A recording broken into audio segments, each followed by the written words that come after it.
የህግ ማዕቀፉን በተመለከተ የተለያየ የህግ ማዕቀፍ አለ። የመጀመሪያው ዓለም አቀፉ የህግ ማዕቀፍ ነው። ዓለም አቀፍ ህግጋት ከአርማው አጠቃቀምና ጥበቃ ጋር በተያያዘ ምን ይላሉ የሚለውን እናያለን። ሁለተኛ ደግሞ እንደ ኢትዮጵያ ብሔራዊ ህጎቻችን ወይ ደግሞ የሀገራችን ህጎች ከአርማው ጥበቃ ጋር በተያያዘ የሚሉት ነገር ምንድነው የሚለውን የምናይ ይሆናል። ሌላው እንግዲህ ከዚህ ከአርማ ጥበቃና አጠቃቀም ጋር በተያያዘ ኢትዮጵያ ውስጥ የህግ ክፍተት ካለ ያ የህግ ክፍተት ምን ይመስላል የሚለውን ለተከበረው ምክር ቤት ለማሳየት እንሞክራለን። እንደዚሁ ቅድም እንዳያችሁት እንግዲህ በፊት ያቀረቡት እንደገለጹት ህገወጥ የሆነ የአርማ አጠቃቀም አለ። ቀይ መስቀል እንግዲህ የቀይ መስቀል አርማ ወይ ደግሞ የቀይ ጨረቃ አርማ በዓለም አቀፍ የጄኔቫ ስምምነቶችና ተጨማሪ ፕሮቶኮሎች የተሰጠው አጠቃቀም አለ። ማን ነው የሚጠቀመው፣ እንዴት ነው አጠቃቀሙ የሚሆነው የሚለውን በተመለከተ ከዛ ውጭ ያለው አጠቃቀም ህገወጥ አጠቃቀም ነውና ይሄ ህገወጥ አጠቃቀም በሰብአዊ አገልግሎቱ ላይ እያደረሰ ያለው ተጽዕኖን ለማየት እንሞክራለን። እንግዲህ ከህግ ማዕቀፉ ስንነሳ የመጀመሪያዎቹ የምናገኛቸው የ1949 የጄኔቫ ስምምነቶች ናቸው። አራቱ የጄኔቫ ስምምነቶች ናቸው። እንግዲህ አምባሳደር የተረጎሟቸው ናቸው፣ ወደ አማርኛ የመለሷቸው ናቸው። እነዚህ የጄኔቫ ስምምነቶች ምንድን ነው የሚሉትን ለማየት እንሞክራለን። ሌላኛው ደግሞ ተጨማሪ ፕሮቶኮሎች የሚባሉ 3 ተጨማሪ ፕሮቶኮሎች አሉ። የጄኔቫ ስምምነቶች የነበረባቸውን ክፍተት ለመሙላት የተደረጉ ናቸው። ሌላው እንግዲህ በ1991 የወጣ የቀይ መስቀልና ቀይ ጨረቃ አርማ አጠቃቀምን የተመለከተ ደንብ አለ። እሱስ ምን ይላል የሚለውን እንትንላለን። በመጨረሻ የዓለም አቀፉ የወንጀል ፍርድ ቤት ማቋቋሚያ የሆነው የ1998 የሮም ስታቲዩት አለ። የጄኔቫ ስምምነቶችን ስንመለከት በጣም ዝርዝር ነገሮችን የያዘ ነው። ባጭሩ ግን ከዚህ ከአርማ ጥበቃና አጠቃቀም ጋር በተያያዘ በ3 ከፍሎ ማየት ወይ ደግሞ መመልከት ይቻላል። የመጀመሪያው ምንድነው የቀይ መስቀል አርማ፣ ለምንስ አገልግሎት ነው የሚውለው፣ ማንስ ነው የሚጠቀመው የሚሉ ነገሮችን የያዙ አንቀጾች ናቸው። እንግዲህ ከለላዊ ጠቀሜታ፣ ማሪያዊ ጠቀሜታ የሚባል አለ። እንግዲህ አርማውን ለምሳሌ በጦርነት ጊዜ አርማውን የያዙ አካላት ጥቃት እንዳይደርስባቸው፣ የትኛውም ወገን የትኛውም ተዋጊ አካል ጥቃት እንዳይደርስባቸው ከለላዊ ጠቀሜታ ይሰጣል። እሱ ምንድነው? ማሪያዊ ጠቀሜታ የሚባለውስ ምንድነው የሚሉ ነገሮችን የሚያብራራ ነው የመጀመሪያው ረድፍ። በሁለተኛ ደረጃ እንግዲህ የጄኔቫ ስምምነቶችና ተጨማሪ ፕሮቶኮሎችን መንግስታት ሲፈርሙና ሲያጸድቁ አርማውን ሊጠብቁ ቃል ገብተዋል። አርማው በህገወጥ መንገድ ባልተፈቀደላቸው አካላት ጥቅም ላይ እንዳይውል ተስማምተዋልና ይሄ ከአርማው ጥበቃ ጋር የተያያዘ ነው። ከዚህ ውጭ ያለው አጠቃቀም ህገወጥ አጠቃቀም ነው። ስለዚህ በዚህ ጊዜ ተገቢው የእርምት እርምጃ የህግ እርምጃ ሊወሰድ ይችላል የሚሉ ናቸው። እነዚህ እንግዲህ ጄኔቫ ስምምነት 1 አንቀጽ 44 53፣ ጄኔቫ ስምምነት 2 አንቀጽ 44 የመሳሰሉትን እነዚህን በአንድ ላይ አካቶ የያዘ ነው። ሶስተኛው ሀገራት ላይ ግዴታ የሚጥሉ ናቸው። እንግዲህ ሀገራት ወይ ደግሞ መንግስታት ዓለም አቀፍ ስምምነቶችን ሲፈርሙ ሲያጸድቁ ያው እንትን የሚገቡት ግዴታ አለ። እነዚያን ግዴታ የሚያስቀምጡ ወይ ደግሞ የሚጥሉ ናቸው። እነዚህ እንግዲህ በጄኔቫ ስምምነቶች በጄኔቫ ስምምነት 1 በጄኔቫ ስምምነት 2 በጄኔቫ ስምምነት 4 የተቀመጡ ናቸው። የተለያዩ ግዴታዎችን በሀገራት ላይ ይጥላሉ። የተወሰኑትን ብናይ ለምሳሌ ሀገራት አርማው በህገወጥ መንገድ ጥቅም ላይ እንዳይውል የመጠበቅ ግዴታ አለባቸው። በህገወጥ መንገድ ጥቅም ላይ ከዋለ ደግሞ ያን ተከታትሎ ህጋዊ እርምጃ የመውሰድ ግዴታ ተጥሎባቸዋል። እንደዚሁ ደግሞ ትምህርታዊ ስርጭቶችን የመስጠት ይሄን የማድረግ ራሱን የቻለ የአርማ ህግ የቀይ መስቀል አርማ ህግ የማውጣት ግዴታዎችን እነዚህን የያዙ ናቸው። ተጨማሪ ፕሮቶኮሎች የሚባሉት ናቸው። 3 ተጨማሪ ፕሮቶኮሎች አሉ። እነሱም ከዛው ጋር የተቀራረበ ነገር ነው እንትን የሚሉት። የመጀመሪያው ለምሳሌ ተጨማሪ ፕሮቶኮል 1 የሚባለው አርማው ጥበቃ ሊደረግለት ይገባል። ያልተፈቀደላቸው አካላት አርማውን መጠቀም የለባቸውም። ከዛ በተጨማሪ ደግሞ አርማውን ይዘው የሚንቀሳቀሱ አካላት ጥቃት ሊደርስባቸው አይገባም። የሰው ልጆችን ህይወት ለማትረፍ የሰው ልጆችን ካሉበት ሰቆቃ ለማትረፍ ስለሆነ እየሰሩ ያሉት እነሱ ጥቃት እንዳይደርስባቸው አርማው መከበር እንዳለበት የሚገልጽ ነው። አንቀጽ 3 ላይ ያለው ነው። አንቀጽ 8 ላይ እና 18 ላይ ዲፋይን ያደርጋል። ምንድነው አርማው፣ ማን ነው፣ ምን አይነት ጠቀሜታ ነው ያለው የሚለውን ይገልጻል። አንቀጽ 38 እና 85 ላይ አንደኛ አንቀጽ 38 ላይ አርማውን ባልተፈቀደላቸው አካላት መጠቀም ህገወጥ ነው፣ ይሄ ደግሞ ተገቢው የህግ እርምጃ የእርምት እርምጃ ሊወሰድ ይገባል ይላል። ከዛ በተጨማሪ እንግዲህ አንቀጽ 88 ላይ በጦርነት ጊዜ ይሄን አርማ ተጠቅሞ በሌላ አካል ላይ ጥቃት ያደረሰ ወይ ደግሞ ጉዳት ያደረሰ ጉዳቱ እንግዲህ ሞት ሊያስከትል ይችላል፣ የአካል ጉዳት ሊያስከትል ይችላል። ይሄ በጦር ወንጀል የሚያስጠይቅ መሆኑን የሚገልጽ ነው። እንደዚህ በተመሳሳይ ሁኔታ አንቀጽ የጄኔቫ የፕሮቶኮሉ ተጨማሪ ፕሮቶኮል 2 ደግሞ አርማውን መንግስታት ሊጠብቁት ይገባል። ከዚህ ውጭ ያለው አጠቃቀም ስህተት የሆነ አጠቃቀም ካለ ደግሞ ተገቢው እርምጃ ሊወሰድ ይገባል የሚል ነው። ሌላው እንግዲህ የ1998ቱ ዓለም አቀፉ የወንጀል ፍርድ ቤት ማቋቋሚያ የሆነው የሮም ስታቲዩት ነው። በዚህ የሮም ስታቲዩት እንግዲህ ስለ ጦር ወንጀል በብዛት የሚያወራው በስፋት የሚገልጸው አንቀጽ 8 ነው። አንቀጽ 8 ንዑስ አንቀጽ 2 ቢ ተራ ቁጥር 7 ላይ የቀይ መስቀልን ወይ ደግሞ የቀይ ጨረቃን አርማ ወይ ደግሞ የጊዜያዊ ተኩስ አቁም ስምምነት መግለጫ የሆነ ምልክትን ወይ ደግሞ የተባበሩት መንግስታት ድርጅት ምልክትን ተጠቅሞ በሌላ አካል ላይ ጥቃት የፈጸመ ጉዳት ያደረሰ በጦር ወንጀል የሚያስጠይቅ ተግባር መሆኑን የሚገልጽ ነው። ስለዚህ እንግዲህ ከነዚህ ከተዘረዘሩት በጦር ወንጀል ከሚያስጠይቁት ምልክቶችን ተጠቅሞ ጥቃት መፈጸም በጦር ወንጀል ከሚያስጠይቁት አንዱ የቀይ መስቀልን ወይ ደግሞ የቀይ ጨረቃን ወይ ደግሞ ቅድም ሶስተኛ ምልክት የመጣውን የቀይ ክሪስታልን አርማ ተጠቅሞ ጉዳት ማድረስ ነው። በአጠቃላይ እንግዲህ እነዚህን የአርማ ጥበቃ ጋር የተያያዘ ስንመለከት 3 አይነት ህገወጥ የአርማ አጠቃቀም አሉ ነው የሚሉት እነዚህ ዓለም አቀፍ ህግጋቱ። የመጀመሪያው አርማውን ያለ ፈቃድ መጠቀም። እንግዲህ የተፈቀደላቸው አካላት አሉ። የጦር ኃይሉ የህክምና ቡድን አባላት ናቸው። መጀመሪያ እንግዲህ መንግስታት አርማውን ሲመርጡ የጦር ኃይሉ የህክምና ቡድን አባላት ጥቃት እንዳይደርስባቸው እንዲጠቀሙት ብለው ነው። መንግስታት ናቸው ይህን አርማ የሚመርጡት፣ እነሱ ናቸው። ከዛ ውጭ ደግሞ እንግዲህ በተዋረድ የሚጠቀሙ አሉ። ብሔራዊ ማህበራት ለምሳሌ እንደ ኢትዮጵያ ቀይ መስቀል ማህበር ያሉ እነሱ ናቸው። ከዛ ውጭ ያለው የሚጠቀመው ሁሉ ህገወጥ አጠቃቀም ነው የሚለው ነው። በሁለተኛ ደረጃ ያለው ኢቭን እነዚህ አርማውን እንዲጠቀሙ የተፈቀደላቸው እንኳን አርማውን በስህተት ከተጠቀሙበት አሁንም ህገወጥ ነው። ለምሳሌ የኢትዮጵያ ቀይ መስቀል ማህበር አርማውን እንዲጠቀም በመንግስት ተፈቅዶለታል። ነገር ግን የኢትዮጵያ ቀይ መስቀል ማህበር አሽከርካሪዎች ለምሳሌ ኮንትሮባንድ የሚጭኑበት ከሆነ ወይ ደግሞ የጦር መሳሪያ የሚያመላልሱበት ከሆነ ወይ ደግሞ አርማውን ከተፈቀደው የራሱ የሆነ የአርማው ቅርጽ አለ፣ መጠን አለ፣ ከዛ ውጭ የሚጠቀሙት ከሆነ አሁንም ህገወጥ አጠቃቀም ነው ማለት ነው። እነሱን የሚከለክል ነው። በተጨማሪ እንግዲህ አርማውን በማመሳሰል ወይ ደግሞ አሳሳች በሆነ አጠቃቀምም እሱንም የተከለከለ ነው። ሌላኛው ፐርፊድ የሚለው የመጨረሻው ቅድም ለመግለጽ የሞከርሁት ነው። አርማውን ተጠቅሞ ከላላ ያለው በመምሰል ያንኛው አካል አይ ይሄ ቀይ መስቀል ነው ይሄ ልናጠቃ አንችልም ብሎ ሲያልፈው ጥቃት መፈጸም፣ ይሄም በጦር ወንጀል የሚያስጠይቅ መሆኑ የተገለጸ ነው። እንግዲህ ከዚህ ጋር በተያያዘ ሀገራት 3 ግዴታዎች አለባቸው አርማውን ከመጠበቅ አንጻር። የመጀመሪያው ስለ ቀይ መስቀል አርማ ስለ አጠቃቀሙ ሊሰጠው ስለሚገባ ከበሬታ የማስተዋወቅ የማስተማር ትምህርታዊ ስርጭቶችን የመስጠት ግዴታ አለባቸው።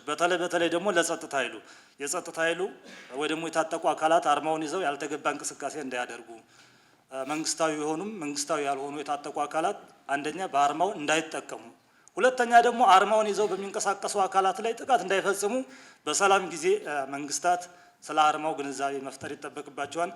ሁለተኛው ራሱን የቻለ የቀይ መስቀል ወይ ደግሞ የቀይ ጨረቃ የአርማ ህግ ማውጣት ይጠበቅባቸዋል። ምክንያቱም ዓለም አቀፍ ስምምነቶች ዝርዝር ጉዳዮችን አይዙም። ስለዚህ ዝርዝር ጉዳዩን ከአርማው አጠቃቀም ከአርማው ጥበቃ ጋር ተጠያቂነትን እሱን የያዘ ዝርዝር ህግ እንዲያወጡ ይጠበቃል።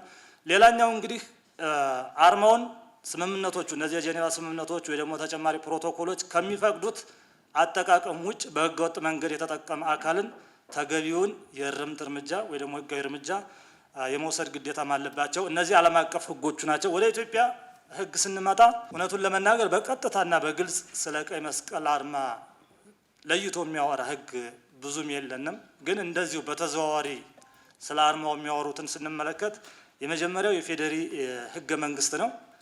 ሁለተኛ ደግሞ የኢትዮጵያ ቀይ መስቀል ማህበር መልሶ ማቋቋሚያ አዋጅ ቁጥር 1067 2010 ነው። በተከበረው ምክር ቤት የወጣ አዋጅ ነው። ሶስተኛው ደግሞ የፌዴሪ የወንጀል ህግ ነው። እነሱ እንግዲህ ምን ይላሉ የሚለውን ስናይ አንደኛው የህገ መንግስታችን በተመለከተ ቅድም የተከበሩ ምክትል አፈ ጉባኤ እንደገለጹት ከዓለም አቀፍ ስምምነቶች ጋር በተያያዘ ሁሌ የምንጠቅሳት አንዲት አንቀጽ አለች። አንቀጽ 9 ንዑስ አንቀጽ 4 በኢትዮጵያ የተፈረሙና የጸደቁ ዓለም አቀፍ ስምምነቶች የሀገሪቱ የህግ አካል ናቸው ይላል። ስለዚህ እንግዲህ የኢትዮጵያ መንግስት የጄኔቫ ስምምነቶችን ተጨማሪ ፕሮቶኮሎችን ፈርሟን አጽድቋን። ስለዚህ እነዚህ የሀገራችን የህግ አካል ናቸው ማለት ነው። በዛ የሚታይ ይሆናል። ከዛ ውጭ ያለው በመቀጠል ስለ ቀይ መስቀል አርማ የተወሰነ የሚያወራው የኢትዮጵያ ቀይ መስቀል ማህበር መልሶ ማቋቋሚያ ቻርተር አዋጅ ቁጥር 1067 2010 ነው። አዋጁ መጀመሪያ እንግዲህ የኢትዮጵያ ቀይ መስቀል ማህበር የሚጠቀመውን አርማ ነው ዲፋይን የሚያደርገው። ማህበሩ በነጭ መደብ ላይ በጉልህ የሚታይ የቀይ መስቀል አርማ ይጠቀማል ይላል። በመሃሉ የኢትዮጵያ ቀይ መስቀል ማህበር የሚል በረጅሙ ወይ ደግሞ በምህጻረ ቃል የተጻፈ አርማ ይጠቀማል ነው የሚለው። ማህበሩ ይሄን አርማ ሲጠቀም በዓለም አቀፍ ስምምነቶች፣ በጄኔቫ ስምምነቶች፣ በተጨማሪ ፕሮቶኮሎች እንደዚሁ ደግሞ በ1991 በወጣው የቀይ መስቀልና ቀይ ጨረቃ አርማ አጠቃቀም ደንብ መሰረት መጠቀም አለበት ይላል። እንግዲህ ከዚህ ውጭ የሆነ አጠቃቀም ካለ ቅድም እንዳልነው ህገወጥ አጠቃቀም ነው የሚሆነው ማለት ነው። ከዛ በመቀጠል የማህበሩ ማቋቋሚ አዋጅ ላይ አንቀጽ 6 ንዑስ አንቀጽ 4 ላይ ማንም ሰው ያለ ማህበሩ ፈቃድ ይሄን አርማ ከተጠቀመ ህገወጥ ነው ይላል። ስለዚህ አሁን እያወራ ያለው ስለ ቀይ መስቀል አርማ ሳይሆን ስለ ኢትዮጵያ ቀይ መስቀል ማህበር ሎጎ ነው። ምክንያቱም እንግዲህ የኢትዮጵያ ቀይ መስቀል ማህበር የሚጠቀመው በነጭ መደብ ላይ ቀይ መስቀል ከዛ በመሃል የኢትዮጵያ ቀይ መስቀል ማህበር የሚል በሙሉ ወይ በምህጻረ ቃል የተጻፈበት ነው። ስለዚህ ይሄን አርማ ማንም ሰው ከማህበሩ ፈቃድ ውጭ መጠቀም እንደሌለበት ይገልጻል። በተጨማሪም አንቀጽ 6 ንዑስ አንቀጽ 4 ላይ ማህበሩ ከመንግስት ጋር በመተባበር አርማው ባልተፈቀደላቸው አካላት በህገወጥ መንገድ ጥቅም ላይ እንዳይውል የመጠበቅ የመከታተል ግዴታ አለበት ማለት ነው። የኢትዮጵያ ቀይ መስቀል ማህበር በሰብአዊ አገልግሎት የመንግስት አጋዥ ነው። መንግስት የኢትዮጵያ ቀይ መስቀል ማህበርን በዛ ምክንያት ያቋቋመው። ስለዚህ ከነዚህ ከሚሰራቸው ስራዎች አንዱ መንግስት የመረጠውን ለጦር ኃይሉ የሕክምና ቡድን አባላት እጠቀምበታለሁ ብሎ ያመጣውን የቀይ መስቀል አርማን ባልተፈቀደላቸው አካላት ጥቅም ላይ እንዳይውል መጠበቅ ነው። ይሄን እያደረግን ነው። ሁለተኛው እንግዲህ የፌዴራል የወንጀል ህግ ነው። እሱ አንቀጽ 276 ላይ ህገወጥ የውጊያ ስልት መጠቀም በወንጀል ተግባርነት የተገለጸ ነው። እንግዲህ በዓለም አቀፍ የሰብአዊነት ህግ የተከለከሉ የውጊያ ስልቶች ወይ ደግሞ የተከለከሉ የጦር መሳሪያዎች የሚባሉ አሉ። የፌዴራል 1997 የፌዴራል የወንጀል ህግ ከነዚህ መካከል የተከለከሉ የውጊያ ስልቶችን ወይ ደግሞ የተከለከሉ የጦር መሳሪያዎችን መጠቀም በወንጀል ተግባርነት አካቶታል። ስለዚህ እንግዲህ ከተከለከሉ የውጊያ ስልቶች አንዱ ቅድም እንዳልነው የቀይ መስቀልን ወይ ደግሞ የቀይ ጨረቃ ወይ ደግሞ የቀይ ክሪስታልን አርማ በመጠቀም ከለላ ያለው በመምሰል ጠላት ላይ ጉዳት ማድረስ ነው። ጠላት ላይ ጠላት ተብሎ የሚታሰበው ሌላኛው አካል ላይ ጥቃት መፈጸም ነውና ስለዚህ ይሄን ማድረግ በጦር ወንጀል ያስጠይቃል። በተጨማሪ ደግሞ በሀገራችን የወንጀል ህግ አንቀጽ 276 በወንጀልነት ተገልጿል ማለት ነው። በሁለተኛ ደረጃ የወንጀል ህጉ የሚገልጸው አንቀጽ 282 ላይ የዓለም አቀፍ ሰብአዊ ድርጅቶችን አርማዎች ያለ ፈቃድ መያዝ፣ ማውለብለብ ወይ ደግሞ መጠቀም እስከ 5 ዓመት በሚደርስ ጽኑ እስራት ያስቀጣል ይላል። አሁን እንግዲህ የቀይ መስቀል አርማ ብሎ በግልጽ አይጠቅሰው፣ ነገር ግን የዓለም አቀፍ የሰብአዊ ድርጅቶች ምልክቶች ስለሚል ከዓለም አቀፍ የሰብአዊ ድርጅቶች ምልክቶች በቀዳሚነት የሚታወቀው ደግሞ የቀይ መስቀል አርማ ነው። ስለዚህ በተዘዋዋሪ ስንመለከተው የቀይ መስቀል አርማን የያዘ የተጠቀመ ያውለበለበ እስከ 5 ዓመት በሚደርስ ጽኑ እስራት እንደሚያስቀጣ የወንጀል ህጋችን ገልጿል ማለት ነው። ከአርማው ጥበቃና አጠቃቀም ጋር ያለውን የሚገልጹ የሀገራችን ህግጋት ነው። ከዚህ በመነሳት እንግዲህ አሁን ያሉትን የህግ ክፍተቶች ከአርማው ጥበቃና አጠቃቀም ጋር በተያያዘ ስንመለከት የመጀመሪያው የቀይ መስቀል አርማ ማን ነው? ምንድን ነው? የአርማው አገልግሎትስ ምን አይነት ነው? እነማን ናቸው የሚጠቀሙበትን የሚለውን ነገር በግልጽ የሚያብራራ ህግ የለንም፣ አንቀጽ የለንም ይሄን የተመለከተ። ሁለተኛው የአርማው ባለቤትስ ማን ነው? ከመንግስት አካላት ውስጥ እንግዲህ አርማውን የመረጠው መንግስት ነው። ለጦር ኃይሉ የሕክምና ቡድን አባላት እጠቀምበታለሁ ብሎ ነው ያመጣው። ከዛ ውጭ ግን አርማውን በበላይነት የሚቆጣጠረው ማን ነው?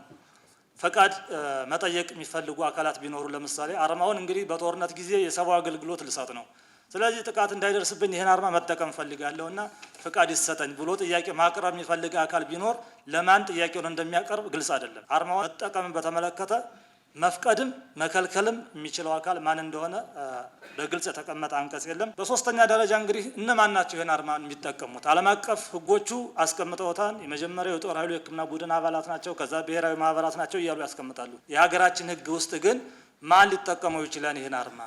እነዚህ ቅድም ከጠቀስናቸው በተጨማሪ ደግሞ ለምሳሌ በጦርነት ውስጥ የሰብአዊ አገልግሎት ማድረስ የሚፈልጉ አካላት ቢኖሩ ይሄን አርማ መጠቀም ቢፈልጉ እነሱስ መጠቀም ይችላል አይችሉም የሚለውን ነገር በግልጽ አላስቀመጠም። በአራተኛ ደረጃ ያለው እንግዲህ አርማው ሁለት አይነት አጠቃቀም ነው፣ ሁለት አይነት ጠቀሜታ ነው ያለው። አንደኛው በጦርነት ውስጥ የተፋፋመ ጦርነት ውስጥ ገብተው የሰብአዊ አገልግሎት የሚሰጡ አካላት ጥቃት እንዳይደርስባቸው ለከላላነት የሚጠቀሙት ነው። ወታደርም ሊሆን ይችላል፣ የለበሰ የወታደር ዩኒፎርም ሊሆን ይችላል። ያ ግን አርማውን እዚህ ጋር ካደረሰ እኔ ላይ እንዳትተኩስ ጥቃት እንዳታደርስ የሚል የከለላ ጠቀሜታ ነው። ጥቃት እንዳይደርስብን ስንጠቀመው ሳይዙ መጠኑ ምን ያህል መሆን አለበት? የት ላይ ነው የሚደረገው? ክንዳችን ላይ ነው የምናደርገው ወይስ ደግሞ እንደ ባንዲራ ነው የምናንጠለጥለው? የሚሉትን ነገሮች የሚያብራራ ህግ የለንም። በግልጽ ይሄን የሚመለከት አንቀጽ የለንም። ሌላኛው እንግዲህ በአምስተኛ ደረጃ ያለው አርማውን ለመጠቀም ፈቃድ የሚጠይቁ አካላት ቢኖሩ ጥያቄያቸውን የሚያቀርቡበት መንገድ ፕሮሲጀሩ ግልጽ አይደለም። ለምሳሌ እንግዲህ ጦርነት ሲነሳ እኔ ይሄን አርማ መጠቀም ፈልጋለሁ የሚል ወይ ሆስፒታል ቢኖር ወይ ደግሞ የሰብአዊ አገልግሎት የሚሰጥ ድርጅት ቢኖር አሁን ይሄን ጥያቄ የሚያቀርበው ለሚመለከተው አካል ጥያቄውን የሚያቀርበው ጦርነቱ ሲነሳና አርማውን መጠቀም ሲፈልግ ነው ወይስ በሰላም ጊዜ ጥያቄውን አቅርቦ ፈቃዱን አግኝቶ ተዘጋጅቶ ይጠብቅና ጦርነቱ ሲነሳ ግን ጥያቄውን በድጋሚ ማቅረብ ሳያስፈልገው ወይ ደግሞ ሁለተኛ ፈቃድ መጠየቅ ሳያስፈልገው ያን አርማ መጠቀም ይችላል ወይስ አይችልም የሚለውን በግልጽ የሚያመላክት ህግ የለንም። ስድስተኛው እንግዲህ ያው ህገወጥ የአርማ አጠቃቀም በዓለም አቀፍ ህግጋት ብቻ ሳይሆን በሀገራችን በወንጀል ህጋችንም የተከለከለ ነው። ነገር ግን የወንጀል ህጉ ሁለት አይነት ህገወጥ የአርማ አጠቃቀምን ብቻ ነው በወንጀል ተግባርነት ያስቀመጠው። እነሱ ምንድናቸው? አንደኛው ያለ ፈቃድ ከሚመለከተው የመንግስት አካል ፈቃድ ሳያገኝ አርማውን የሚጠቀም ነው። ሁለተኛው ደግሞ አርማውን በመጠቀም በጦርነት ጊዜ አርማውን ተጠቅሞ በሌላ አካል በጠላት ላይ ጥቃት መፈጸምና ጉዳት ማድረስ ነው። ከዛ በዘለለ ግን እንግዲህ ሶስተኛው ህገወጥ የአርማ አጠቃቀም የሚባለውን አርማውን በማመሳሰል ወይ ደግሞ ኮንፊውዚንግ አሳሳች በሆነ መልኩ መጠቀምን የሀገራችን የወንጀል ህግ እሱን ምንም ያለው ነገር የለም፣ በዝምታ ነው ያለፈው። ስለዚህ ይሄ አንዱ የህግ ክፍተት ነው። ሰባተኛውና የመጨረሻው ይህን አርማ የቀይ መስቀልና የቀይ ጨረቃን አርማ በንግድ ምልክትነት ወይ ደግሞ በሌላ ድርጅት ሎጎነት አርማነት መመዝገብን የሚከለክል ህግ የለንም። ከዚህ ጋር የተያዘ ግልጽ የሆነ አንቀጽ የለንም። እንግዲህ የተከበረው ምክር ቤት አንድ ነገር ማንሳት ከቻልኩ እዚህ ላይ የገጠመንን መሬት ላይ ተግዳሮት ባነሳ በዓለም አቀፍ የጄኔቫ ስምምነቶች መሰረት በአንድ ሀገር አንድ ብሔራዊ ማህበር ነው ሊኖር የሚችለው፣ ወይ ቀይ መስቀል ነው ወይ ቀይ ጨረቃ ነው። እንግዲህ መንግስታት አንዱ ነው የሚመርጡት። በዛ ምክንያት እንግዲህ የኢትዮጵያ መንግስት የኢትዮጵያ ቀይ መስቀል ማህበርን መርጧል። ስለዚህ ሌላ ሊቋቋም አይችልም። በቅርብ የተወሰኑ ግለሰቦች የኢትዮጵያ ቀይ ጨረቃ ማህበር የሚባል እንደ ኤንጂኦ አይነት ነገር አቋቁሞ መጡ እና ሲንቀሳቀሱ እንደነበረ መረጃ ደረሰን፣ ሰማን። ለሲቪል ማህበራት ባለስልጣን ፈቃድ የሚሰጠው ለኤንጂኦዎች እሱ ስለሆነ ሄደን ስንጠይቅ አዎ ተመዝግበዋን ፈቃድ አግኝተዋን ተባል። ከዛ በኋላ እንግዲህ የሲቪል ማህበረሰብ ድርጅቶች ሲኤስኦ ሄደን ፈቃዱን እንዲሰረዝልን ስንጠይቅ አይ አንሰርዝም፣ ምክንያቱም በ10 ቀን ውስጥ የሚቃወም ካለ በዚህ ምልክት የሚቃወም ተቃውሞ ካለ በ10 ቀን ውስጥ ቅሬታቸው እንድታቀርቡ በጋዜጣ አውጀናል። ስለዚህ አሁን 10 ቀን ስላለፈ አንሰርዝም አሉ። እንግዲህ ይሄ ለማንኛውም የንግድ ምልክት የሚደረግ ሂደት ነው። ያን ለማስረዳት ሞከርን። ይሄ እንደ ማንኛውም የንግድ ምልክት አይደለም። የሀገሪቱ መንግስት ዓለም አቀፍ ስምምነቶችን ፈርሞና አጽድቆ ሌላ ምልክትና ስም ቀይ መስቀል ቀይ ጨረቃ የሚል ስምንና ምልክትን በሀገሪቱ ጥቅም ላይ ላይውል የተስማማበት ነው ብለን እንደምንም ለማስረዳት ሞከርን። እዛ ጋር የተወሰነ መግባባት ደረስ። አዲስ አበባ ዩኒቨርሲቲ በካሪከለም ውስጥ በህግ ፋክልቲ ውስጥ ለመጀመሪያ ጊዜ ሲገባ በመምህርነት በሰፊው እውቀቱን ለማስፋፋት የተደረገ ጥረት አለ። በኢትዮጵያ ቀይ መስቀል ማህበር በዚህ ምክር ቤት ውስጥ በህግ ፋክልቲዎች ውስጥ በአዲስ አበባ ዩኒቨርሲቲ በህግ ፋክልቲዎች በሌሎቹም የሀገራችን ዩኒቨርሲቲ የህግ ፋክልቲዎች ያለፉ ተማሪዎች ይህንን ትምህርት የሰብአዊነት ትምህርት እየተማሩ እንዳሉ እገነዘባለሁ። በዓለም ውስጥ ያሉትን ባህሎች በማሰባሰብ አንድ መጽሐፍ ተዘጋጅቷል።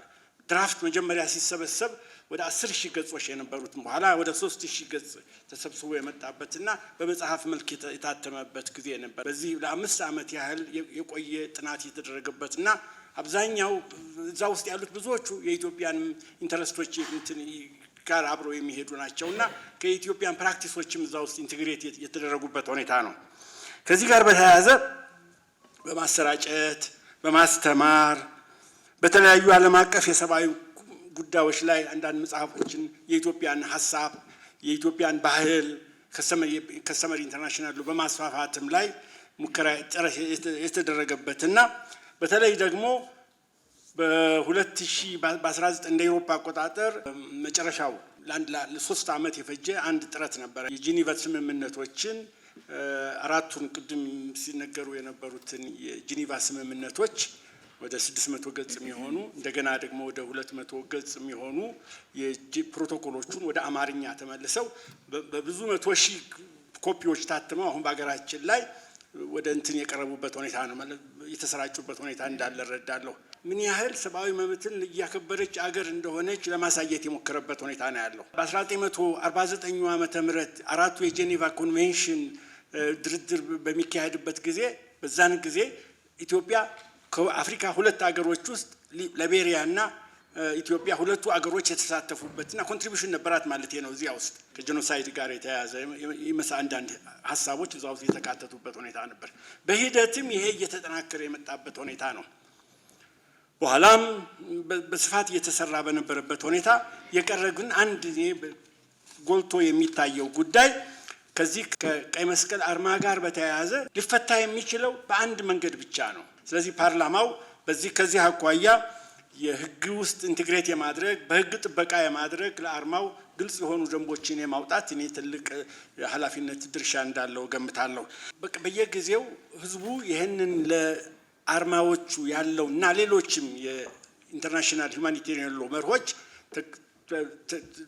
አክባሪ እንዲሆን ቅስቀሳ የሚካሄድበት ሁኔታ መኖር አለበት። ሌላው ከዚህ ከስልጠና ጋር በተያያዘ ስልጠና ነው የበለጠ ጉዳዩን ሁሉ እንዲስተካከል የሚያደርገውና ከዚህ ጋር በተያያዘ መስራት ያለብን ብዙ ማሰብ ያለብን ጉዳዮች አሉ። የህግ ማውጣቱን አንዱ ትኩረት ሊሰጠው የሚገባ ጉዳይ፣ በተለይ ደግሞ አርማውን በተመለከተ የቁጥጥርና ተጠያቂነት እንዲሰፍን በህጉ ውስጥ ጎልቶ በሚወጣበት መልኩ በማሳየት ከዚህ ጋር የሚያስፈልገውን ሁኔታዎች የማድረግ የኢትዮጵያን ቀይ መስቀል መደገፍ ማለት ዓለም አቀፍ ቀይ መስቀልን መደገፍ ማለት ነው።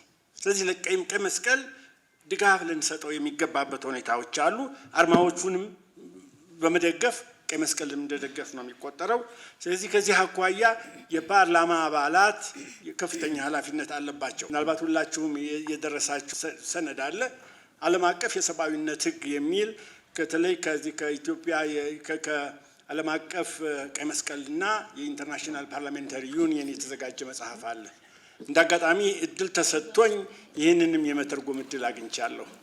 እዚህ ውስጥ ዝርዝር ሀሳቦች ውስጥ የተካተቱበት ሁኔታ ነው ያለው እና እነዚህን ማንበቡ የፓርላሜንቴሪያን ምን ያህል ኃላፊነት እንዳለባቸው መርሁንም ተግባራዊ ከማድረግ ከሀገርም ደግሞ ጥቅም ከማስከበር አኳያ ዳበረ መልኩ በተሟላ መልኩ በዚህ ሰነድ ውስጥ የተካተተ ስለሆነ ይህን በዚህ ሰነድ ውስጥ ጉዳዩን ስለ ሂደቱ ማወቅ የበለጠ የሚኖረንን የፓርላማ ድርሻ በተለይ በሀገራችን ላይ አርማውን ከማስከበር አስኳያ ብዙ የምንሰራው ስራ ስላለ ባጭሩ ነው ይሄን ለማለት ነው ሞክረው።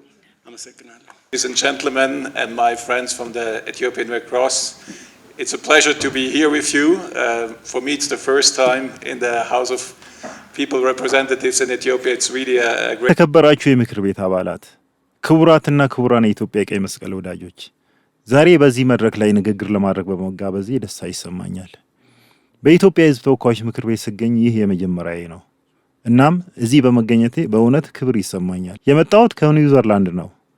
እዚያም ፓርላማችንን የጎበኘሁት አንድ ጊዜ ብቻ ነው። የዛሬው አጋጣሚ ለእኔ የበለጠ ልዩ ያደርገዋል። ስለ ቀይ መስቀል አርማዎችና ሊደረግለት ስለሚገባ ጥበቃ ብዙ ሰምታችኋል ብዬ አምናለሁ። ይህ አርማ የተጠናከረ ጥበቃ ያስፈልገዋል። እኔ ከቀይ መስቀል ማህበር ጋር ለ30 ዓመታት ያክል ሰርቻለሁ። እንደ ሱዳን፣ አፍጋኒስታን፣ ሶሪያና ዩክሬን ካሉ ቦታዎች የተሰጠኝን ተልእኮ ጨርሼ ስመለስ እናቴ ብዙ ትገረማለች። ይህ ተግባር አደገኛ አይደለም እንዴ ትለኝ ነበር። እኔም አዎ የቀይ መስቀል አርማ ከሌለ አደገኛ ይሆናል ብዬ መልስላታለሁ። ምክንያቱም በጋዛም ሆነ በአፍጋኒስታን መካከል ብትሆን የቀይ መስቀል አርማ እስከ ያዝክ ድረስ ገለልተኛ መሆንን ይረዳሉ። ዓላማህ የተቸገሩትን መርዳት እንደሆነም ያምናሉ። አርማውንም ያከብራሉ። ምንም እንኳን ይህ አርማ በጣም የታወቀ ቢሆንም በጣም አስቸጋሪ በሆኑ ሁኔታዎች ውስጥ እንዴት እንደሚጠብቀን አይተናል ብዬ ያምናለሁ። ለወደፊቱ ልናጠናክረውና የህግ ማዕቀፍ ልናዘጋጅለት ይገባል። ለዚህ ነው ይህ መድረክ በጣም አስፈላጊ የሆነ። ኢትዮጵያ የቀይ መስቀል አርማና አጠቃቀምን በሚመለከት የህግ ማዕቀፍ ማዘጋጀትና ተግባራዊ ለማድረግ ትልቅ እድል አላት። በዚህ ሂደት ውስጥ ብዙ ቁርጠኛ ባልደረቦች በተለይም አምባሳደር ኢብራሂም ሲሳተፉ በማየታችን በጣም ደስ ብሎናል። አምባሳደር ኢብራሂምን ወደ ኢትዮጵያ ከመምጣቴ በፊት በአካል አላውቃቸውም ነበር። ነገር ግን ለጄኔቫ ስምምነቶችና ለዓለም አቀፍ የሰብአዊነት ህግ መከበር አስተዋጽኦ ካበረከቱ ሰዎች ግንባር ቀደም መሆናቸውን ተረድቻለሁ። አምባሳደር ኢብራሂም ስለ ቀይ መስቀል ዓላማና የአርማውን ጥበቃ በሚመለከት መጽሐፍ አዘጋጅተው እያንዳንዱ መጽሐፍ ላይ በመፈረም አቅርበዋል። ለዚህም ሊመሰገኑ ይገባል። ከዛሬው መድረክ ሁለት ቁልፍ ነጥቦች እንደምንወስድ አምናለሁ። የመጀመሪያው ነጥብ የባህሪ ለውጥ ማምጣት ነው። ሁላችንም የቀይ መስቀልን አርማ እናከብራለን። ሁላችንም ለጄኔቫ ስምምነቶችና ለዓለም አቀፍ የሰብአዊነት ሕግ አፈጻጸም ቁርጠኝነት ማሳየት አለብን። እነዚህ መርሆች አዲስ አይደሉም። የኢትዮጵያን ታሪክ ወደ ኋላ መለስ ብለን ስናጤን ሁሌም አርማዎቹ እንደነበሩ እናያለን። በግጭት ጊዜም እንኳ ሰዎች እርስ በርስ ለመከባበር ሞክረው ነበር። ይህ መልካም ባህል ተጠናክሮ ሊቀጥል ይገባል። እናንተ የህዝብ ተወካዮች እንደመሆናችሁ መጠን ለውጥ ማምጣት ትችላላችሁ። ለሌላው ተምሳሌት በመሆን የወከላችሁትንም ህዝብ ማስተማርና በማንቃት ለውጥ ማምጣት ትችላላችሁ። ሁለተኛውና ዛሬ እዚህ የተሰባሰብንበት ዋና ምክንያት ለቀይ መስቀል አርማና አጠቃቀም ጥበቃ የህግ ማዕቀፍ እንዲኖረው ለማስቻል ነው። ለዚህም ድጋፍ ታደርጋላችሁ ብዬ አምናለሁ። የቀይ መስቀል አርማ በተገቢ ሁኔታ ላይ ብቻ ጥቅም ላይ እንዲውል የሚፈቅድና ለአርማው ጥበቃ የሚያደርግ ህግ ያስፈልገናል። እንደ ህግ አውጭነታችሁ እኛ በጀመርነው የህግ ረቂቅ ላይ ተገቢውን ድጋፍ አድርጋችሁ በቀጣይ የአርማው አጠቃቀምና ጥበቃ ላይ ድምጻችሁን በመስጠት ህጉን በማጽደቅ ከጎናችን እንደምትሆኑ እተማመናለሁ። አመሰግናለሁ። Thank you very much again. It's really a pleasure to be here. ፓርላማ አባላት በዓለም አቀፍ ደረጃ ያሉ የኢትዮጵያ የፓርላማ አባላትን ጨምሮ አይ ቲንክ የኢትዮጵያ ፓርላማ የዓለም አቀፉ የፓርላማ ህብረት አባል ነው። ስለዚህ በዚህ መጽሐፍ ዝግጅት ውስጥም የራሱ ግብዓት እንደሚኖረው የራሱ ሚና እንደሚኖረው ተስፋ አድርጋለሁ እና የራሳችሁ መጽሐፍ ነው ማለት ነው። እሱን አምባሳደር ኢብራሂም ከሌሎቹ የጄኔቫ ስምምነቶችና ፕሮቶኮሎች ጋር በሚገባ ወደ አማርኛ መልሰው አስረክበውናል ማለት ነው። እናመሰግናለን። በዚህ አጋጣሚ ያው እሳቸው ፈርመው ነው ዲስትሪቢዩት የተደረገውና ብታመሰግኑልኝ በጣም ደስ ይላል። ዓለም አቀፍ የሰብአዊነት ህግን ከማስፈጸም አንጻር ምን ሚናዎች አሏቸው የሚለው በግልጽ ተቀምጧል። ምናልባት ጊዜ ሲኖራችሁ በደንብ ብታዩት ጥሩ ነው ብዬ አስባለሁ። ከዚህ ውስጥ ሁለቱን መሰረታዊ ጉዳዮች አንስተዋል አምባሳደር ኢብራሂም። አንደኛው ያው የሚታወቀው ህግ በማውጣት ሂደት የፓርላማ ቀዳሚ አካል ስለሆነ ከዛ አንጻር ያለውን ብዙ ማውራት አልፈልግም። ሁለተኛው የሚወጡ ህጎችን ዓለም አቀፍ የሚሆን ብሔራዊ ህጎች አፈጻጸማቸውን በተመለከተ ክትትል ማድረግ ሌሎች አስፈጻሚ አካላትን የመከታተል ሚና ነው የሚኖረው። ህግ ከማውጣት አንጻር ያለው ሚና ዓለም አቀፍ ስምምነቶችን ከማጽደቅ ጀምሮ የማስፈጸሚያ ህጎችን ማውጣት እንዲሁም ደግሞ እነዚህን የማስፈጸሚያ ህጎች መከታተልን የሚጨምር ነው። ከዚህ አንጻር ምን ዝርዝር ተግባራት ፓርላማ ይኖረዋል፣ የፓርላማ አባላት ምን ተግባራት ይኖራቸዋል የሚለውን በዝርዝር አንድ ቡኩ ላይ ተቀምጧል ማለት ነው። እሱን በዛ አግባብ ብታዩት ጥሩ ነው ብዬ ነው። ከዛ ባለፈ ደግሞ ከህግ ማውጣት እና ኢንስቲቱሽናላይዝ ከማድረግ ባለፈ በተለይ የህግ ማስፈጸም ሪሶርስ ይፈልጋል፣ ገንዘብ ይፈልጋል፣ በጀት ይፈልጋል። ስለዚህ በጀትን ሞቢላይዝ በማድረግ ሪሶርስ ሞቢላይዝ ከማድረግ አንጻር የፓርላማ አባላት ትልቅ ሚና እንዳላቸው አንድ ቡኩ ያስቀምጣል። ከዛ ባለፈ በተለይ ደግሞ የህዝብ ተወካዮች እንደመሆናችሁ መጠን የተከበራችሁ የምክር ቤት አባላት በምትሄዱበት ኮንስቲትዩንሲ አዌርነስ በመፍጠር በተለይ ደግሞ ቫሊዩስ ኦፍ ሂውማኒቲ እስካሁን ስናያቸው የነበሩ ነገሮችን ማህበረሰቡ እንዲረዳቸው አይ ቲንክ ለሰብአዊ እሴቶች ብዙ ሩቅ ነን ብዬ አላስብም። ስለዚህ እነዚህም በአግባቡ ህብረተሰቡ ተረድቶ እንዲጠብቃቸው የኔ ናቸው ጠባቂዎች ናቸው ብሎ እንዲያስብ አዌርነስ ከመፍጠር አንጻር ትልቅ ሚና ይኖራቸዋል ብለን ነው የምናስበው። ዛሷ እኛ እነዚህን የህግ ማዕቀፎች ወይም ሰነዶች እየተረጎምን አቬለብል እናደርጋለን። ግን ወደ ማህበረሰቡ ወርደን ደግሞ ግንዛቤውን መፍጠር ህጉ ተፈጻሚ እንዲሆን በቀጥታ አስተዋጽኦ ይኖረዋል ማለት ነው። ከዛ አንጻር የተቀመጡ ዝርዝር የፓርላማ አባላትን ሚና የሚመለከቱ ተግባራት አሉ።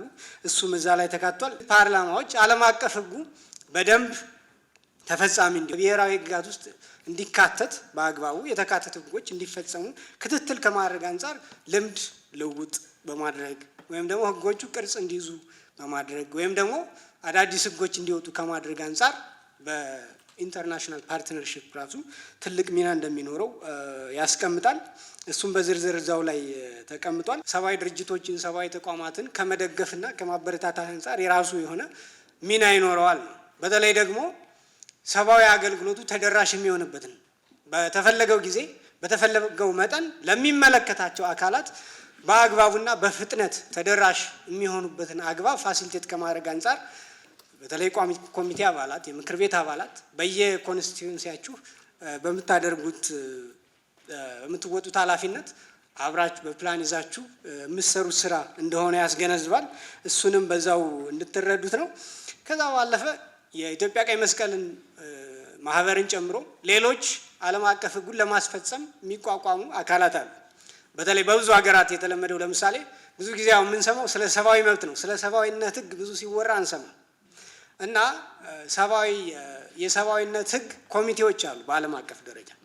በኢትዮጵያ በቅርቡ ኢስታብሊሽ የተደረገ የኮሚቴ አለ፣ የሰብአዊነት ሕግ ኮሚቴ የሚባል የውጭ ጉዳይ ሚኒስትር ቸር የሆነበት እና የመከላከያ ሚኒስትር በምክትል ሰብሳቢነት የሚመራው ኮሚቴ ተቋቁሟል። የህግ ማዕቀፍ ያስፈልገዋል። ወደፊት ፎርማሊ ስታብሊሽ መደረግ አለበት። አይ ቲንክ እናንተም ኢንቫይት ተደርጋችሁ አባል የምትሆኑበት ሁኔታ ሊኖር ይችላል፣ እድል ይኖራል ብዬ አስባለሁ። በዚሁ ግንዛቤው እንዲኖራችሁ ለማለት ነው።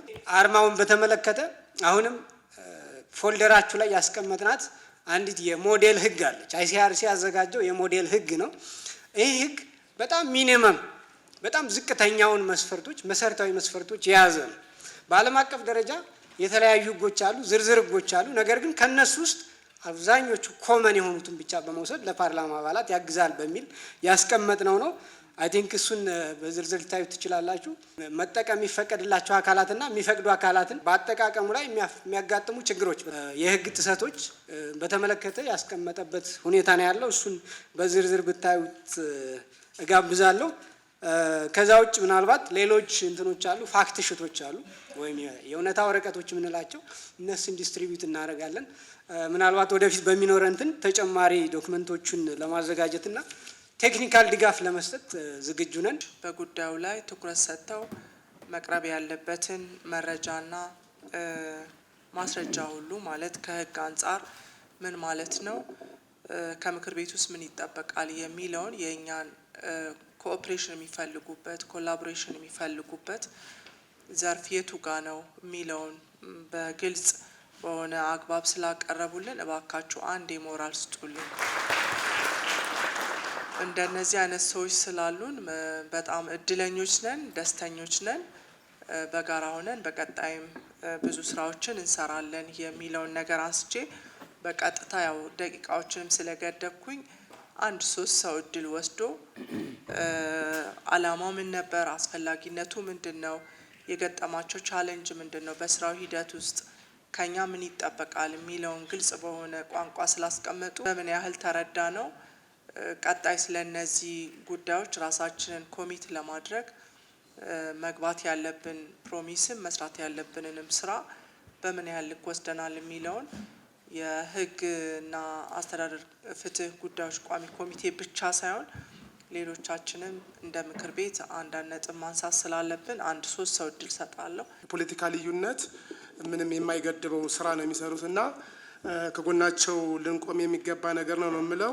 የገጠማቸውን ችግሮችም ከጎን ሆነን መፍታት አለብን። በተለይ የሞቱት በዚህ ስራ ወቅት የሞቱ አካላት አሉ። ወደ 10 አባላት እንደሞቱባቸው፣ አምቡላንሶች ጉዳት እንደደረሰባቸው፣ እንደተዘረፈባቸው የገለጹት ጉዳይ አለና ከዚህ አኳያ ይሄንን መቼም ተመረመሩታላችሁ ብዬ ገምታለሁኝ። እንዴት ነው ሊሞቱ የቻሉት? በግንዛቤ እጥረት ነው ወይስ የሰራተኞች ጥንቃቄ ማጣት ነው ወይ እና ሌሎች ነገሮች መረመራቸው እነዚህ ድጋሚ በፍጹም ሊፈጸም የማይችል ጉዳይ እንደሆነ የተለያዩ አካላትንም በማካተት እንዳይደገም ማድረግ ያስፈልጋል ነው። የታጠቁ ኃይሎች ጋር በሙሉ እንሰራለን ያላችሁን በጣም የሚደገፍ ነገር ነው። ከሁሉም የታጠቁ ኃይሎች ጋር ግንዛቤ መፍጠር ያስፈልጋል። ምክንያቱም ከአንድ ወገን ጋር ከመንግስት ጋር የሚሰራ ከሆነ ችግሩ ተመልሶ ይከሰታል ነው። ሌሎች አንገብጋቢ ነገሮች እኛም በፓርላማ የምናነሳቸው ነገሮች አሉ እና እነሱን የሚደግፍ ስራም እየሰራችሁ ስለሆነ በዛ በኩልም ድጋፍ ካለ እንድትነግሩንና አብረን መስራት እንዳለብን ነው። ለምሳሌ በጦርነት ተሳታፊ ያልሆኑ አካላት ይሞታሉ፣ በተለያየ ጊዜ ጉዳት ይደርስባቸዋል። ይህን እኛም በፓርላማ የምናነሳው ጉዳይ ነው። ይህን በምን አይነት ፓርላማው ሊደግፋችሁ ይገባል የሚለውን በማረሚያ ቤቶች ያሉ የተለያዩ ዜጎች አሉ። የእነሱን አያያዝ በተመለከተም እኛም በተለያዩ አድቫይዘሪ ኮሚቴ በተለያዩ ኮሚቴ የምናነሳው ጉዳይ ነው። ያን በተመለከተ የምትሰሩት ነገር አለ። እሱ ላይም አብረን ብንሰራ ጥሩ ነው። እኛም ማንኛውም አካል ይሁን የተለያየ አመለካከት ይኖረው ሰብአዊ መብቱ መጠበቅ አለበት። በፍርድ ቤት የተለያዩ ነገሮች ይነሳሉ፣ ዳኞች ይወስናሉ። እነዛ የዳኞች ውሳኔ ኢቭን ያለመተግበር ሁኔታ አለ ከሰብአዊ መብት አያያዝ ጋር። በዛ ጉዳይ ላይ ይሄን እንዲቀረፍ እንዴት አብረን መስራት አለብን። በጦርነት ወቅት የወደሙ በርካታ ተቋማት አሉ፣ የሲቪል ተቋማት፣ ትምህርት ቤቶች፣ ጤና ተቋማት። እነዚህን መልሶ በመገንባት ሂደት አፈጻጸማችን በጣም ደካማ ነው። ጥቂት እንደሰራችሁ እናንተ ምናግራችሁናል፣ ግን በጣም መሰራት ያለበት ጉዳይ ስለሆነ በዚህ ጉዳይ ላይ መበርታት አለባችሁ። ምን አይነት ህግ ያስፈልጋል፣ በቁጥጥርና በክትትልስ እንዴት ልናግዝ የሚገባል የሚለውን ለወደፊቱም አብረን ልንሰራ ይገባል።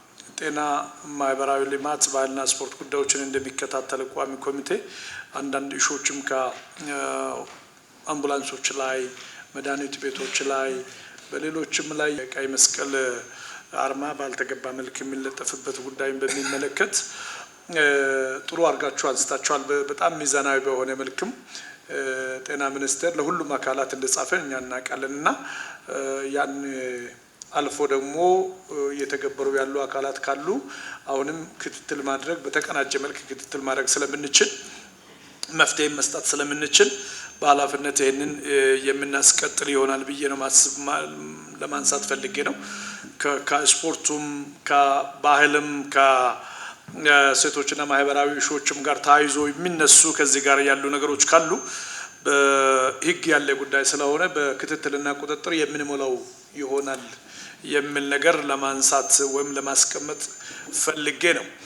በዚህ በጦርነት ጊዜ በጣም በብዙ የሚጎዳው ክፍል ያለበትን ነው የኛ ቋሚ ኮሚቴ የሚከታተለውና ስፔሻሊ ጦርነት ተፈጠረ ከተባለ ሴቶች ናቸው በጣም ብዙ የሚጎዱት፣ አረጋውያን ናቸው የሚጎዱት፣ ህጻናት ናቸው የሚጎዱት፣ ተጋላጭ የሆነ ማህበረሰብ ክፍል ነው የሚጎዳው። ይህንን ጉዳይን በሚመለከት ደግሞ የመከታተል የመቆጣጠር ኃላፊነት ከተሰጣቸው ኮሚቴዎች የኛ ስለሆነ በዚህ በኩል ስለሚታረጉት ነገር ስለሚደገፈው ድጋፍ እንደ ህዝብም በጣም እንደ ኮሚቴም ማመስገን እንፈልጋለን። በተቀናጀ መልክ ከሰራን ደግሞ ማንፈተው ችግር ይኖራል ብዬ አልጠብቅምና አዳዲስ ህጎች እንዲወጡ የተጠየቀ ነገር ብዙ አላየሁም። ያሉ ህጎች ግን ተግባራዊ ያልሆኑም የሚል ነገር ስለሆነ እሱን በክትትልና ቁጥጥር ሁሉም ቋሚ ኮሚቴዎች በየያዝንባቸው ክፍተቱን ከሞላን ከተቀናጀን የምንፈታው እንደሆነ ለማንሳት ፈልጌ ነው። ጥሩ የሆነ የግንዛቤ መድረክ ነው የተፈጠረው። ቀይ መስቀልን ማናቀ የለም፣ ግን ምን እየሰራ ነው የሚለውንም እንደ ምክር ቤትም ቀጣይ ከኛ ምን ድጋፍ እንደሚፈለግ በዚህ ልክ መድረኩ ተዘጋጅቶ እኛው መሳተፋችን ጥሩ ነው። በሀገራችን እጅግ በጣም ቅድም በተገለጸው መሰረት በርካታ ስራዎችን በዘር፣ በሃይማኖት፣ በክልል ሳይለይ ህዝብ ጋር በመድረስ በርካታ ስራዎች እየሰሩ ነው ያሉትና ይሄንን እኔም ትልቅ ስራ እየሰራችሁ ስለሆነ ለእናንተ ተቋም ትልቅ አክብሮት አለኝ። ሰው ሰራሽና በተፈጥሮ አደጋ ችግር የገጠማቸው አካባቢዎችን በመግባት እየተሰሩ ያሉ ስራዎች ትልቅ ስራዎች አሉ። ከህግም አንጻር መንግስት በርካታ ድጋፍ እየደገፈ እንደሆነም ከዚህ በፊት ካለው መንግስታት ጀምሮ የተጀመሩ ነገሮች እያደጉ በመምጣት አሁን ደግሞ ይሄንን የሰብአዊ ድጋፍ ስራዎችን ለቀይ መስቀል ብቻ ሳይሆን መንግስትም ራሱ የበጎ አድራጎት ስራዎችን ወይንም የሰብአዊ ድጋፍን በማድረግ ለእናንተ አቅም ሆኖ በተለያዩ መንገድ እየደገፈ እንደሆነም ተገልጿል። ስለዚህ ይሄንን እያደገ ያለውን በጋራ በቅንጅት ይሄ ሰብአዊ ድጋፍ የሚያደርግ ተቋም ከመንግስት ጋር የሚሰራቸው ስራዎች እያደጉ መጥተዋል። ግን ደግሞ ቀጣይነት ባለው መንገድ ምክር ቤቱ በጥልቀት ከሚያውቀው ባሻገር የተሰነደ ሰነድም ጭምር መጽሐፍም ጭምር አለ፣ የተሰጠ ግንዛቤ አለ። ይሄንን ይዘን ደግሞ እንደ ትልቁ ህግ አውጪም ተቋም ብቻም ሳይሆን ክትትልና ቁጥጥር እንደሚያደርግ ህዝብን የወከለው አካል እንደመሆኑ መጠን ቀጣይ እንደ ችግር የተነሱ ጉዳዮችን ድጋፍ ይደረጉ ተብሎ የተነሱ ጉዳዮችን ይዘን መስራት እንዳለብን ነው እንደ አንድ ምክር ቤት አባል የሚሰማኝ። ስለዚህ በህግ ማውጣት ውስጥ የምናያቸው ነገሮች አሁን ዛሬ ከቀረቡ ችግሮችም አንጻር መታየት ያለባቸው ጉዳዮች ካሉም እንደ አባልም የራሳችን አስተዋጽኦ ማበርከት እንዳለብን ነው የሚሰማኝ።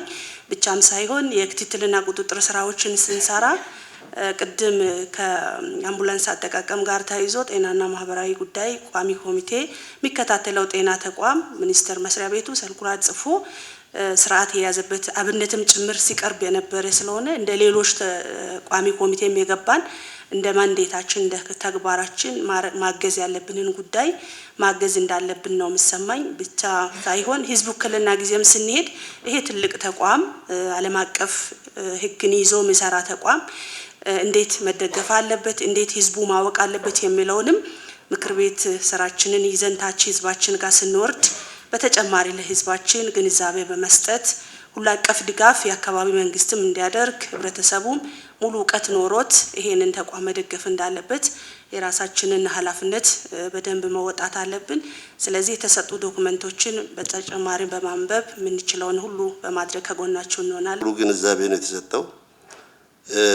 እንደምታወቀው ያው ብዙ ግንዛቤ ሰጥታችሁናል። አይቸል ዓለም አቀፍ ህግ ቀይ መስቀል አርማዎችን አጠቃቀም በዲቴል ያስቀምጣል። የጄኔቫ ኮንቬንሽን አራቱ ጄኔቫ ኮንቬንሽኖችም በተጨማሪ የወጡ ተጨማሪ ፕሮቶኮሎችንም ጨምሮ ማለት ነው። አጠቃቀሙ ያው ዲቴል ስለተጠቀሰ እዛ ውስጥ አይሄድም። ገለልተኝነት አለ። በገለልተኝነት ሌላ ሰው መጠቀም የለበትም፣ ሌላ አካል መጠቀም የለበትም። እንዳውም በአይሲሲ እንደ ጦር ወንጀል ተቆጥሮ ያስቀጣል። እኔ አጋጣሚ ሆኜ የመጀመሪያ ዲግሪዬን በኢትዮ ኤርትራ ካሳ ኮሚሽን ላይ ነው እንትኔን የጻፍኩት። ከዚህ አንፃር እንዴት ነው ኢምፕሊመንትድ የሆነው ህጉ ይብዬ ዲቴል እንትንም አለኝ። ከዚህ አንፃር እውነት ለመናገር በሀገራችን ውስጥ ቻሌንጆች አሉ። ከህገ መንግስታችን አንፃር ህገ መንግስታችን ያው ዓለም አቀፍ ስምምነቶችን ኢትዮጵያ የፈረመቻቸው ዓለም አቀፍ ስምምነቶች እና እንትኖች የሀገሪቷ የህግ አካል ናቸው ይላል። በሀገር ውስጥ መስደቅ አለባቸው። ክፍተቶችን ማሟላት ደግሞ የግድ ይለናል ማለት ነው። የህግ ጋፖችን ከህግ ጋፖች የተነሳ አሁን ብዙ ቻሌንጆች እንዳጋጠማቸው አይተናል። ቀይ መስቀል የጦርነት መነሻንም አይም አንዱን ፓርቲ አይደግፍም። በተቻለ መጠን አዋይቶ ዓላማውን ለማሳካት ይሰራል። መንግስት በበኩሉ ማድረግ ያለበትን ነገር ሁሉ ማድረግ አለበት። ምክር ቤቱም ህገ መንግስቱ በሰጠን ኃላፊነት መሰረት ኃላፊነታችንን ለመወጣት ዝግጁ መሆናችን ለማንሳት ነው። ዓለም አቀፍ ህግጋት ላይ የተቀመጡ እንትኖች በሀገር ውስጥም ጥበቃ እንዲኖራቸው የህግ ክፍተቱን ማሟላት አለብን ማለት ነው። ከዚህ አንፃር አይ ቲንክ ድራፍት አሁን ሞዴል ህጎች ያላችሁት እንትኖች አካሄዱ ምን መሆን አለበት የሚለውን እናም እንደ ምክር ቤት እናያለን። ይሁንና ፍትህ ሚኒስቴርም አስፈጻሚ አካላትን በሚኒስትሮች ምክር ቤት በኩል ድራፍቱ ቶሎ ቢመጣ እዚህ ቶሎ አይተን የምናጸድቅ ይሆናል። በዛም በኩል ቢመጣ ማለት ነው። በእርግጥ ምክር ቤቱም ራሱ ኢኒሼት አድርጎ ማጸድቅ ይችላል። ግን አስፈጻሚውም አውቆ በዛ በኩል ቢመጣና ቶሎ ክፍተቱ ቢሟላ ጋፑን ብንሸፍን ጥሩ ነው። እኛ እንደ ቋሚ ኮሚቴም ከፍትህ ሚኒስቴርም ፑሽ እናደርጋለን። ያው የተከበሩ ምክትል አፈ ጉባኤ አቅጣጫ ይሰጣሉ። እንደ ቋሚ ኮሚቴ ግን ቶሎ መልክ ለማስያዝ የህግ ክፍተቱን በሚመለከት ማለት ነው። አሁንም ይህ መድረክ እንዲዘጋጅና ተልዕኳችን እንዲሳካል የምናደርገው ጥረት የተከበረው ምክር ቤት እና አስፈጻሚዎቹ ከኢትዮጵያ ቀይ መስቀል ጎን እንድትቆሙ አሁን እንደተባለው ሁላችን የየግል ኑሯችንና ስራችንን ትተን መስዋዕትነት ለአእምሮም ለህሊናም ለስጋ ለነፍስም የሚሆነው በጎ ነገር በማድረግ ለተጎዱ፣ ለተቸገሩ፣ ለተሰደዱ መቆም ነው ትልቁ የህሊና እረፍት የስጋም የሁሉ ነገር እና የኢትዮጵያ ቀይ መስቀል ማህበር እና አጋሮቹ አንድ ላይ ሆነው ኢትዮጵያ ውስጥ የሚፈጠር እንዲሁም ዓለም አቀፋዊ ይዘት ያለን ስለሆነ በማንኛውም ቦታ የሰው ልጅ ህይወት፣ ሀብት፣ ንብረት እንዳይወድም ለምናደርገው ጥረት ይህ የተከበረው ምክር ቤት ድጋፍ እንዲሰጠን የህግ ክፍተቶች እንዲሞሉልን አብሮን እንዲቆም በሀገራችን ሰላም እና መረጋጋት እንዲሰፍን አንዱ ተልዕኳችንም ሰላም ማስፈን ነው። እነዚህ ችግሮች እንዳይደርሱ ቀድመን መከላከልም ነው። ከደረሱ በኋላ ሳይሆን እንዳይደርሱ ማድረግ መቻል አለብን። ተቃርኖ ያላቸው ኃይሎችም ፍጹም ወደ ሆነው ሰብዕና ተመልሰው በመግባባት በመነጋገር በሶሻል ዳያሎግ ችግሮች የሚፈቱበትን ሁኔታ ማመቻቸት መቻል አለብን ማለት ነው። ለዚህም ደግሞ ሁል ጊዜ የአድቮኬሲ ስራዎች መሰራት አለባቸው። ሚዲያዎችም ላይ ተጽዕኖ ፈጥረን ሚዲያዎችም ስለ ሰላም ስለ እንደዚህ አይነት ነገር እንዲሰሩ ማድረግ መቻል አለብን። አክቲቪስቶችም ሆኑ ሌሎችም ዛሬ መስዋዕትነቶች፣ ጦርነቶች ቢዝነስ ሆነዋል። በቃ ጭር ሲሉ የማይወዱ አካላት ስላሉ አገራችን ሰላም እንድትሆን ማህበረሰባችን ወጥቶ እንዲገባ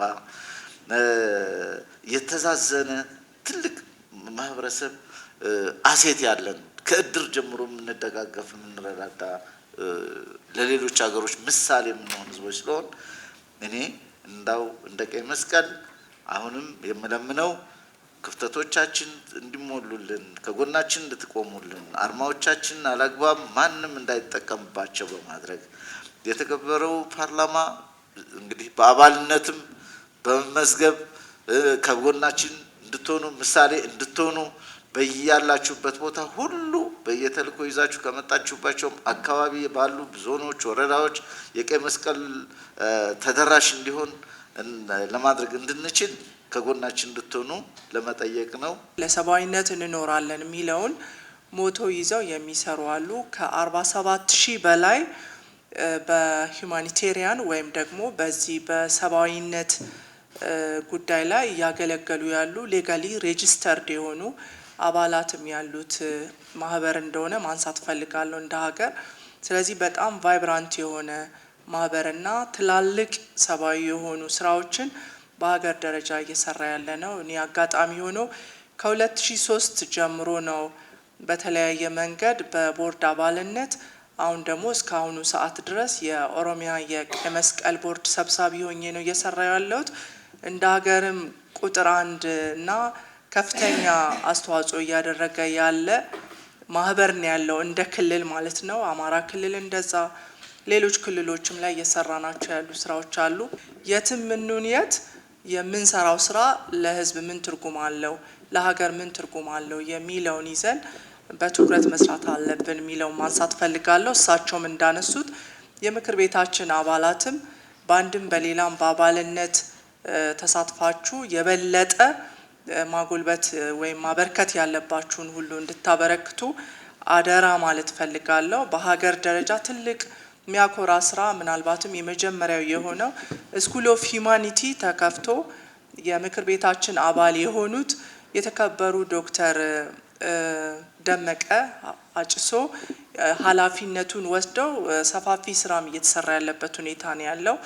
ስለዚህ ከመንግስት ጋር በመተባበር ትላልቅ ስራዎችን እየሰራ ያለ በገጠር በከተማ በግጭት ወቅት በተለያዩ ችግሮች በሚከሰቱበት ሰብአዊ ማለት ሰው ሰራሽ የሆኑም ተፈጥሯዊ የሆኑም ችግሮች ማለት ዲዛስተር አይቀሬ ነው። በተለያየ መንገድ አሜሪካን ጨምሮ የተለያየ ቦታ ላይ የሚታይበት ሁኔታ ነው ያለው። አደጉ የሚባሉ ሌሎች ሀገራትንም እነዛን የሚከሰቱ ችግሮችን ደግሞ በመንግስት ብቻ አድሬስ ማድረግ ስለማይቻል በተለያዩ አካባቢዎች እየተከሰቱ ያሉ ችግሮችን የኦሮሚያን እንዳልኳችሁ እኔ ቦርድ ኃላፊ ሆኜ እየሰራው ስላለ የሌላውንም እንደ ሀገር ተገናኝተን ስንመክር ስለማይ በጣም ትላልቅ ድጋፍ እየተደረገ ያለበት ሁኔታ ነው ያለው። በጣም ትላልቅ የሚያኮሩ ሌሎችን ሳይጠብቁ በራሳቸው አቅም ከአባላት በሚሰበሰበው መዋጮ ትላልቅ ስራዎች እየተሰሩ ያሉበት አግባብ ነው ያለው። የሰብአዊ ድጋፎች እያነሱ በመጡበት ዓለም አቀፍ ሁኔታ ሎካል ሬቨኑን ወይም ደግሞ አካባቢያችን ላይ ገቢን ለማሳደግና የተለያየ ድጋፍን ለተጎጂዎች ለማድረስ ትላልቅ ስራ ትላልቅ ህንፃዎችን ሰርቶ እስከ ማከራየት ክልሎች ከዛ በሚገኘው ገቢ ለተጎዱ ወገኖች የመድረስ የተለያየ ስራን እየሰሩ ነው ያሉትና እሱ ላይ አበርትተን ከማስተዋወቅ ማለት አላማው ያ ብቻ አይደለም፣ ከዛ በላይ ነው። ግን እነዛንም ጨምሮ ትላልቅ ስራዎች እየተሰሩ እንዳሉና ይሄን አውቀን በምክር ቤት ደረጃ ከምንም በላይ የተፈለገው የዛሬው ከአርማው ጋር ተያይዞ ያለው ጉዳይ ነው። ስለዚህ ኪ ሜሴጃችን እዛ ላይ አርማውን በሚመለከት ያሉ ስምምነቶች አሉ፣ ያሉ የተገቡ ውሎች አሉ፣ ትሪቲስ፣ ኮንቬንሽንስ፣ ተብሎ የተነሱት ማለት ነው። እሱን ቫዮሌት በማድረግ ረገድ እየተከሰቱ ያሉ ችግሮችን ከመቅረፍ አንጻር ተጠያቂነትን መጣል የሚችሉ ህጎች፣ አሰራሮች አሉን ወይ? ያሉት ምን ያህል ተግባራዊ እየተደረጉ ነው? ተግባራዊ ካልተደረጉ ደግሞ ለምን ብለን ተግባራዊነታቸው እንዲረጋገጥ በምናደርገው የክትትልና ቁጥጥር ስራ ውስጥ የዕለት ተዕለት ስራችን አድርገን መስራት እንዳለብን። ሌሎች አደረጃጀቶች አሉ ማለት አይፒዩ እንደተነሳው የዓለም የፓርላማ ህብረት አለ፣ ለምሳሌ ፓፕ አለ። ሌሎችም መድረኮች ላይ ይሄ ጉዳይ ትኩረት አግኝቶ በሚሰራው ልክ መሰራት እንዳለበት ልንይዝ እንደሚገባና የአድቮኬሲ ስራ፣ የግንዛቤ ማስጨበጥ፣ የንቅናቄ መፍጠር ስራ ውስጥ የኛ ማንዴት ራሱን የቻለ አለ። ተቋም ውስጥ የሚሰሩ ደግሞ በኃላፊነት የዕለት ተዕለት ስራቸው የሆነ የሚሰሩ ስራ አለ። እሱ ላይ የመደገፍ የመከታተል የማብቃት ስራችንን በማህበረሰቡም ደረጃ በተቋሙም ደረጃ መወጣት ባለብን ልክ እንድንወጣ ነው የፈለጉትና ያንን መስራት አለብን።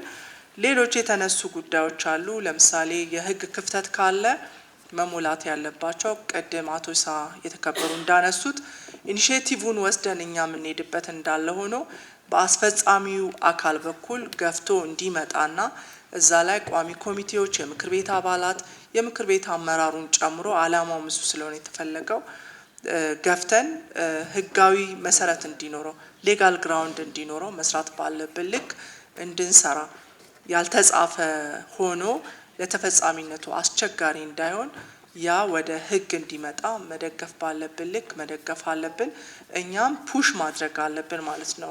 በሌላ መንገድ መምጣት ቢኖርበት ማወቅ ያለብንን ጉዳይ አውቀን በዛ ልክ እንድንሰራ ማንሳት ፈልጋለሁ። ለዛም ዝግጁ መሆናችንን ማብራራት ፈልጋለሁ። በመጨረሻ ምናልባት አንዳንድ የተነሱት ከማንዴት ውጭ የሆኑ ነገሮች እንዳይሆንብን እሱም ላይ ትንሽ እንትን ብለን ጥንቃቄ ወስደን ለምሳሌ የተከበሩ ዶክተር አበባ ያነሱት በተለያየ ምክንያት የተጎዱ ተቋማት ሊኖሩ ይችላሉ። እንደተባለው እነሱም መልሶ ሪሃቢሊቴት የማድረግ ስራ እየተሰራ ነው ያለው። ትምህርት ቤቶች አካባቢ ጉዳት ሲደርስ፣ የጤና ተቋማት አካባቢ ጉዳት ሲደርስ፣ ሌሎች ማህበራዊ አገልግሎቶች የሚሰጡበት ቦታ ላይ በተለይም አሁን ከቅርብ ጊዜ ወዲህ ማለት በሚቻለው ደረጃ በሁለቱ ክልሎች ለምሳሌ ኦሮሚያ ብሔራዊ ክልልና አማራ ብሔራዊ መንግስት ክልል ላይ የተከሰቱ ችግሮችን ከግምት በማስገባት ኢቨን ትግራይን ጨምሮ ማለት ነው ከምንም ፖለቲካ ገለልተኛ ሆኖ እንደሚሰራ አንድ ማህበር ትላልቅ ድጋፎች እየተደረጉ ነው ያሉት። እነሱን አጠናክሮ የመቀጠል ስራን ይሰራል።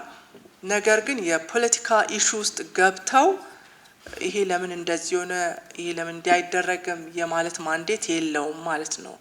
ስለዚህ ያንን አውቀን ዲማርኬሽኑ ተጠብቆ መደገፍ፣ መረዳት፣ አብረን በጋራ መስራት ባለብን ስራዎች ላይ ሁሉ በጋራ የምንሰራ መሆኑን በድጋሚ ለማንሳት ፈልጋለሁኝ።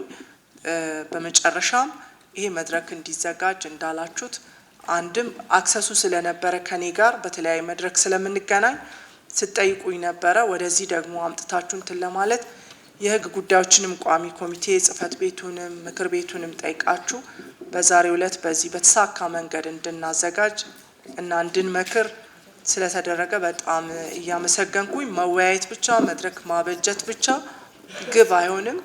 የመጨረሻ ውጤት የሚጠበቀው በደንብ ህዝቡ ጋር ከማስረጽ የነበሩ ችግሮችን ከመቅረፍ ያሉ ሪሶርሶችን እንዴት ነው ክልሎች እየተጠቀሙ ያሉት፣ ከተማ መስተዳድር ጋር ያለው ችግር ምንድን ነው፣ ዞን ላይ፣ ወረዳ ላይ፣ ቀበሌ ላይ የሚለውን እየፈተሽን አንዱ የስራችን አካል አድርገን አርማው ለታሰበለት አላማ ብቻ እንዲውል አቢዩዝ እንዳይደረግ መስራት ያለብንን ሁሉ መስራት፣ ሌላውን ደግሞ መደገፍ ባለብን ልክ ደግፈን ማህበሩ እስካሁን ድረስ ሲወጣ የነበረውን አኩሪና በጣም ችግር ፈቺ የሆነውን ተግባሩን እንዲያስቀጥል ከጎናችሁ እንደምንሆን ቃል ለመግባት ፈልጋለሁ። በምክር ቤቱ ስም እጅግ አድርገን እናመሰግናለን።